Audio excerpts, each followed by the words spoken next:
পাওলি দাম একটি সিনেমার দৃশ্যের তীব্র ও জটিল অভিজ্ঞতা শেয়ার করেছেন। পাওলি দাম বাংলা চলচ্চিত্র জগতের এক জনপ্রিয় নাম। বিভিন্ন ক্লাসিক ছবি যেমন মনের মানুষ, সেই সঙ্গে রয়েছে বেশ সাহসিকতার বেশ কয়েকটি ছবি। 2011 সালে মুক্তিপ্রাপ্ত কলকাতার বাংলা চলচ্চিত্র ছত্রাকের একটি দৃশ্য ছিল সমকালীন বাংলা সিনেমার ইতিহাসে একটি সাহসী ও বিতর্কিত পদক্ষেপ। এই দৃশ্যে অভিনয় করেছিলেন পাওলি দাম এবং অনুব্রত বসু।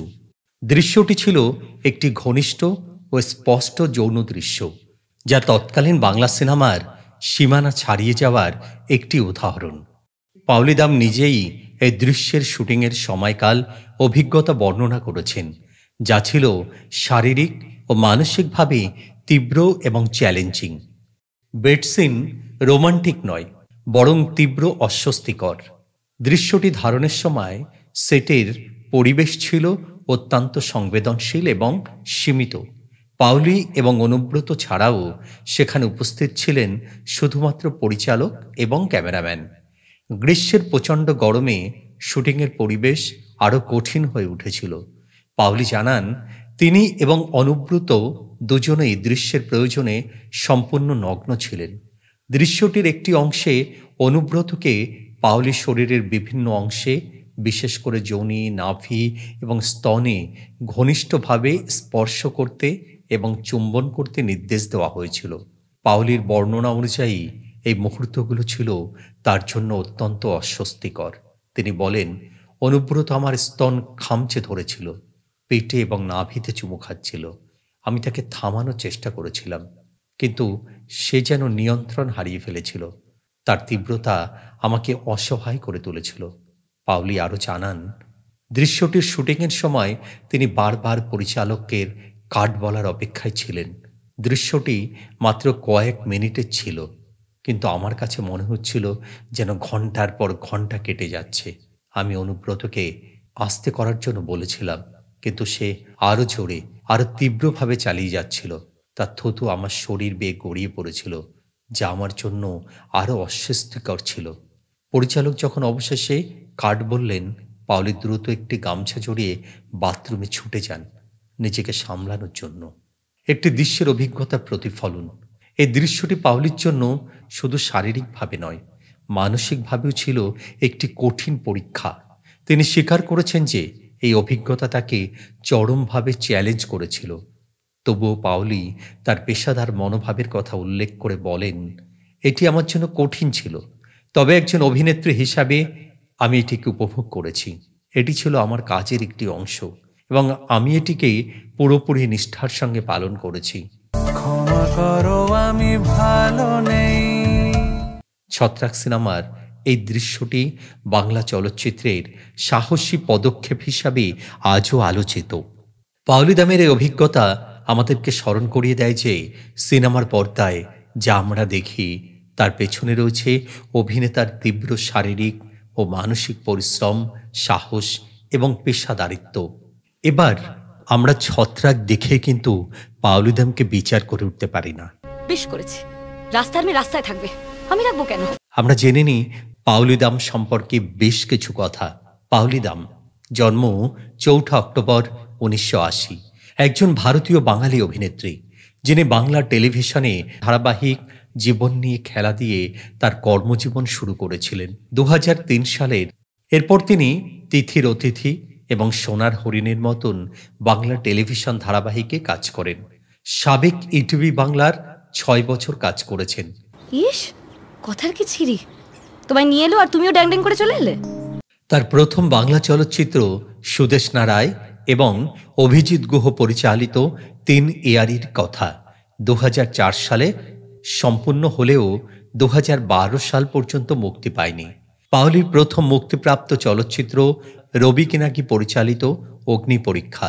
2006 থেকে 8 সালের মধ্যে তিনি 5টি বাংলা চলচ্চিত্রে অভিনয় করেছিলেন। 2009 সালে গৌতম ঘোষ পরিচালিত কালবেলা চলচ্চিত্রে অভিনয় করে তিনি জনপ্রিয় হয়েছিলেন। 2011 সালে তিনি বাংলা চলচ্চিত্র ছত্রাকে তার ভূমিকার জন্য আন্তর্জাতিক স্বীকৃতি পান। ছবিটি কান চলচ্চিত্র উৎসব টরন্টো এবং যুক্তরাজ্যের বিভিন্ন চলচ্চিত্র উৎসবে প্রদর্শিত হয়।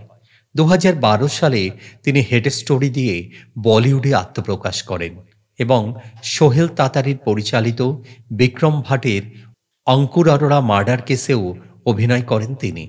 এরপর 2016 সালে হায়দরাবাদ বাংলা চলচ্চিত্র উৎসবে নাটকের মতন চলচ্চিত্রে অভিনয়ের জন্য সেরা অভিনেত্রীর জন্য ভিউয়ার্স চয়েস পুরস্কার জিতেছিলেন। আজ থেকে এই ঘরে আপনার পারিবারিক জীবন শুরু হলো। পাওলু দামের জন্ম পশ্চিমবঙ্গের কলকাতার একটি বাঙালি পরিবারে, যার আদি নিবাস মূলত ফরিদপুর, বর্তমান বাংলাদেশে ছিল। তার বাবা ও মা যথাক্রমে অমল দাম ও পাপিয়া দাম এবং ভাইয়ের নাম মৈনাক দাম। পাওলি বউবাজার লরেট স্কুল থেকে উচ্চ মাধ্যমিকে পাশ করেন। তিনি একজন বেশ ভালো ছাত্রী ছিলেন এবং বৃত্তি পেয়েছিলেন। পরবর্তীতে তিনি কলকাতা বিশ্ববিদ্যালয়ের রাজাবাজার বিজ্ঞান কলেজ ক্যাম্পাস থেকে রসায়নে স্নাতকোত্তর ডিগ্রি অর্জন করেন। তিনি শাস্ত্রীয় নৃত্য শিখেছিলেন এবং ছোটবেলা থেকেই থিয়েটারে আগ্রহী ছিলেন, কিন্তু তিনি কখনোই একজন অভিনেত্রী হওয়ার আকাঙ্ক্ষা করেননি। পাওলি দাম টেলিভিশনে ধারাবাহিক কাজের মাধ্যমে অভিনয় জীবন শুরু করেছিলেন। 2003 সালে তিনি জি বাংলার জন্য জীবন নিয়ে খেলা, পরে যিশু দাশগুপ্ত পরিচালিত ইটিভি বাংলা ধারাবাহিক তিথির অতিথিতে উপস্থিত হন। পরেরটি 6 বছর ধরে চলেছিল। তারপর চাঁদ উঠল, সোনার হরিণ, জয়া ছবিতে অভিনয় করেছেন এই অভিনেত্রী। পাওলি বলেছেন যে তিনি বাংলা টেলিভিশন থেকে অনেক কিছু শিখেছেন। এটি তাকে চলচ্চিত্রের কর্মজীবনে আসতে প্রস্তুত করেছে। 2009 সালে তিনি 7টি বাংলা চলচ্চিত্রে উপস্থিত হয়েছিলেন। গৌতম ঘোষ পরিচালিত কালবেলার সাফল্যের মাধ্যমে সকলের নজরে আসেন। এটি সমরেশ মজুমদারের একটি বাংলা উপন্যাস অবলম্বনে 1980-র দশকে নকশাল আন্দোলনের পটভূমিতে নির্মিত হয়েছিল। 2014 সালে ছায়া মানুষ ছবিতে অভিনয় করেন। অরিন্দম দে পরিচালিত এই ছবিতে তিনি সাংবাদিক তৃষা চরিত্রে অভিনয় করেছিলেন। সে বছরের শেষের দিকে বিরসা দাশগুপ্ত পরিচালিত অভিশপ্ত নাইটি ছবিতে অভিনয় করেন। কমেডি রোমান্টিক চরিত্রে 1980-র দশকে একজন বাঙালি বার গায়িকা মিস মনিকা চরিত্রে অভিনয় করেছিলেন পাওলি। বলেছিলেন তিনি প্রথমে এই ভূমিকাটি করতে নারাজ, কিন্তু পরে বুঝতে পেরেছিলেন যে এটি একটি প্রেমের গল্প। পরবর্তী মুক্তিপ্রাপ্ত নাট্য চলচ্চিত্র ছিল সাদা ক্যানভাস, অরিজিৎ গুহ সুদেষ্ণা রায় পরিচালিত রোমান্টিক কমেডি হারকিউলিস। পাওলি দামের আরেকটি বিখ্যাত চলচ্চিত্র মনের মানুষ, গৌতম ঘোষ পরিচালিত। বাঙালির মনে পাওলি দাম অভিনেত্রী হিসাবে যথেষ্ট জনপ্রিয়। আমরা পাওলি দামের দীর্ঘ এবং সুস্থ অভিনয় সমৃদ্ধ জীবন কামনা করি। পাওলি দাম সম্পর্কে আরও অনেক কথা বলার ছিল, হয়তো অন্য কোনো ভিডিওতে জানাবো আপনাদের সেই সমস্ত যাবতীয় তথ্য। আজ এ পর্যন্তই। আর আজকের ভিডিওটি যদি আপনাদের ভালো লাগে তাহলে অবশ্যই লাইক, শেয়ার এবং কমেন্ট করবেন। আর আমাদের চ্যানেল হ্যাপি সানরাইজ সাবস্ক্রাইব করবেন। ধন্যবাদ।